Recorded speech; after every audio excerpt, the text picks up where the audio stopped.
ಈ ವರ್ಷದಲ್ಲಿ ಕೂಡ 247 ಕೇಸ್ ಹಾಕಿದ್ದೀವಿ.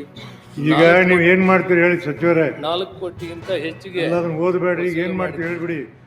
ಅವ್ರ ಪ್ರಶ್ನೆ ಉತ್ತರ ಹೇಳಿ, ಏನ್ ಮಾಡ್ತೀರಿ? ಈಗ ಬಿಲೋ ಪಾವರ್ಟಿ ಲೈನಲ್ಲಿ APL ಜನ ಇದ್ದಾರೆ. ಅವರನ್ನು ಬಿಲೋ BPLನಿಂದ APLಗೆ ಶಿಫ್ಟ್ ಮಾಡ್ತೀವಿ. ಅವರನ್ನು ಪಟ್ಟಿಯಿಂದ ತೆಗೆಯೋದಿಲ್ಲ. ಇದಕ್ಕೆ ಒಂದು ಪ್ರಯತ್ನ ಮಾಡಿದೆ ನಾನು. ಆ ಪ್ರಯತ್ನದಲ್ಲಿ ಮತ್ತೆ ಸ್ವಲ್ಪ ಗಡಿಬಿಡಿ ಆಯಿತು. ಈಗ ಮತ್ತೆ ಅದನ್ನು ಪ್ರಯತ್ನ ಮಾಡ್ತೀನಿ. ದಕ್ಷಿಣ ಭಾರತದಲ್ಲಿ ನೋಡಿದರೆ ಅತಿ ಹೆಚ್ಚು BPL ಕಾರ್ಡ್ ಇರೋದು ಕರ್ನಾಟಕ ರಾಜ್ಯದಲ್ಲಿ. ಸುಮಾರು 1,28,00,000 ಕಾರ್ಡ್ಗಳಿವೆ. ಸುಮಾರು 4,50,000 ಜನ, 4,50,00,000 ಇದರ ಫಲಾನುಭವಿಗಳಿದ್ದಾರೆ. ಆದ್ದರಿಂದ ಇದಕ್ಕೊಂದು ಪರಿಹಾರ ಕಂಡುಹಿಡ್ತಾ ಇದ್ದೀವಿ.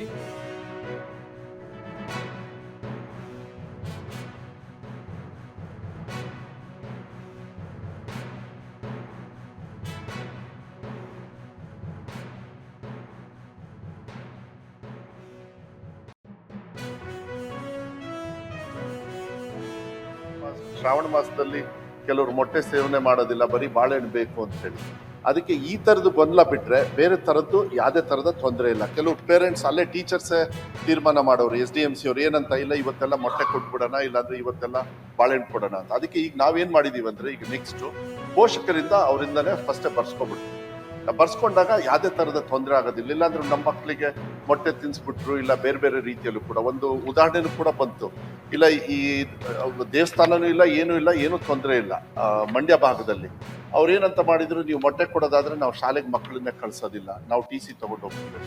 ಇಂಥ ಸಮಸ್ಯೆನೂ ಎದುರಾಗೋದ್ರಿಂದ ಅಡ್ಮಿಷನ್ ಟೈಮಲ್ಲೇ ಅವರಿಂದನೇ ನಾವು ಬರ್ಸ್ಕೊಂಡ್ಬಿಟ್ರೆ ಅವಾಗ ಅವ್ರಿಗೆ ಏನು ಬೇಕು ನಮಗೆ ಕೊಡೋದಕ್ಕೂ ಕೂಡ ಒಳ್ಳೆ ರೀತಿಯಲ್ಲಿ ಅವಕಾಶಗಳಾಗ್ತವೆ. ಆದರೆ ಯಾವುದೇ ಥರದ mismanagement as for funds are concern